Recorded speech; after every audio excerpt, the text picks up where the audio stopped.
সুস্থতা আল্লাহর দেওয়া সবচেয়ে বড় নিয়ামতগুলোর ভিতরে একটি। আলহামদুলিল্লাহ, আল্লাহ যেন সর্ব অবস্থাতেই আমাদের সবাইকে সুস্থতা দান করেন। গত কিছুদিন যাবত অনেক বেশি অসুস্থ থাকায় তেমন কোনো ভিডিও আপলোড দিতে পারছিলাম না। তো এই বিষয়টা ভেবে আমার নিজের কাছে অনেক বেশি খারাপ লাগছিল। যদিও এখন আমি খুব একটা সুস্থ না, তারপরেও ভাবলাম অনেকদিন যেহেতু ভিডিও আপলোড দেওয়া হয়নি, তাহলে একটু কষ্ট করেও হলেও একটা ভিডিও আপনাদের জন্য আপলোড করি। রমজান মাস প্রায় আমাদের সবার দুয়ারেই কোরআন আসছে, আর কিছুদিন পরেই রমজান মাস শুরু হয়ে যাবে, সিয়াম সাধনার মাস। আর এই মাস আসার কিছুদিন আগে থেকেই আমাদের সবার ঘরে মোটামুটি প্রস্তুতি শুরু হয়ে যায়, আর আমার ঘরটাও তার ব্যতিক্রম না। যদিও অসুস্থ, তারপরেও যতটুকু পারছি ততটুকুই প্রস্তুতি নেওয়ার চেষ্টা করেছি। রমজান মাসের প্রস্তুতি বলতে আমরা সাধারণত বুঝি কিছু ইফতারি গোছগাছ করে রাখা, ঘরবাড়ি গোছগাছ, ধোয়া পাকলা, কঠিন যে কাজগুলো আছে সেগুলো মোটামুটি গুছিয়ে নিয়ে রাখাটা। অবশ্যই বলবো এগুলো রমজানের প্রস্তুতিতে। তবে রমজান মাসের বড় একটা প্রস্তুতি আছে যেটা আমরা সবসময় মিস করে যাই। মুসলিম হিসেবে এই প্রস্তুতিটা আমাদের সবার ভিতরেই থাকা উচিত। নবী করিম সাল্লাল্লাহু আলাইহি সাল্লাম রমজান মাসে আসার আগে 2 মাস আগ থেকে একটা দোয়া সবসময় পড়তেন, আর যেটা আমাদের জন্য তিনি রেখে গেছেন।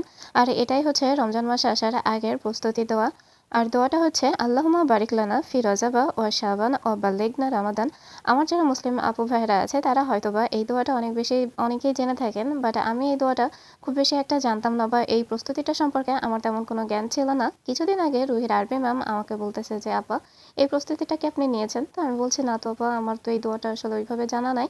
তো যাই হোক, উনি দোয়াটা শিখিয়ে দিয়েছে, তাই আমি আমার আপু ভাইদের জন্য এই দোয়াটা বলে দিলাম। আপু ভাইরা যদি জেনে থাকেন তো আলহামদুলিল্লাহ, অবশ্যই এটা আমল করবেন। আর যদি জেনে না থাকেন তাহলে আমার এটার থেকে, আর যদি আমার এই ভিডিও থেকে ভালো মতো বুঝতে না পারেন তাহলে সেই ক্ষেত্রে আপনারা ইউটিউবে সার্চ দিলেও পেয়ে যাবেন। অন্য ব্যাপারে খুব বেশি একটা জ্ঞানী আমি না, তারপরেও যতটুকু জানতে পারি বা শিখতে পারি, কেন জানি না, আরেকজনকে বলে দিতে বা শিখিয়ে দিতে বা আরেকজনের ভিতরে সেই জ্ঞানটুকু দিতে আমার কাছে ভীষণ ভালো লাগে। রমজানের সেকেন্ড প্রস্তুতি হিসেবে আমার ঘরের কাজগুলো আমি কিন্তু করে ফেলেছি। সেটা হচ্ছে কিছুদিন আগেই তো শীতকাল আমাদের মাঝে আসলো, আর অলরেডি চলেও যাওয়ার মতো হয়ে গেছে।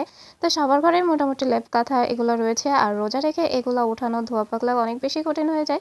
তো আমি কিন্তু এই কাজগুলো করে ফেলেছি। আপু ভাইয়েরা আপনারা যদি এখনো করে না থাকেন তাহলে প্লিজ এই কাজগুলো রোজা আসার আগে আগেই করে নিন। আর তার সাথে ভিডিও শুরুতেই তো দেখতে পেয়েছেন আমি সোফার কভারগুলো খুলে ফেলছি এগুলো ধুতে দেওয়ার জন্যই। তো আজকে মোটামুটি ঘরের এই ভারী ভারী জিনিসগুলো আমার পরিষ্কার করা হয়ে গেছে। আর আজকে দুপুরের জন্য আমি আলু ঘাটি রান্না করছি। খুব বেশি একটা ঝামেলাবিহীন একটা রান্না আমার কাছে মনে হয়। আর আমার ঘরে যখন কাজের প্রেশার থাকে তখন আমি এই রান্নাটাই বেশিরভাগ টাইমে করে থাকি। রোজার প্রস্তুতির ভিতরে আমি ইফতারি আইটেমটা খুব বেশি একটা ফ্রোজেন করি না, কারণ আমার বাসায় মাত্র 3 থেকে 4 জন মানুষ আমরা ইফতারি করি। সেক্ষেত্রে দেখা যায় যে ইনস্ট্যান্ট সবকিছু রেডি করে ইফতারি করতে আমার কাছে ভীষণ ভালো লাগে, আর এটাতে সময়ও চলে যায়। আর হচ্ছে খুব বেশি একটা ক্লান্তিও লাগে না, যেহেতু মানুষ খুবই কম আমরা। তবে যাদের বাসায় মানুষ অনেক বেশি থাকে তারা কিন্তু ফ্রোজেন করে রাখতে পারে। আর যেহেতু রোজার প্রস্তুতি হিসাবে ঘরের মোটা কাপড় চোপড়গুলা, মানে যেগুলা আমার ঈদের আগে আর ধোয়া লাগবে না, সেগুলো মোটামুটি ক্লিন করে ফেলেছি।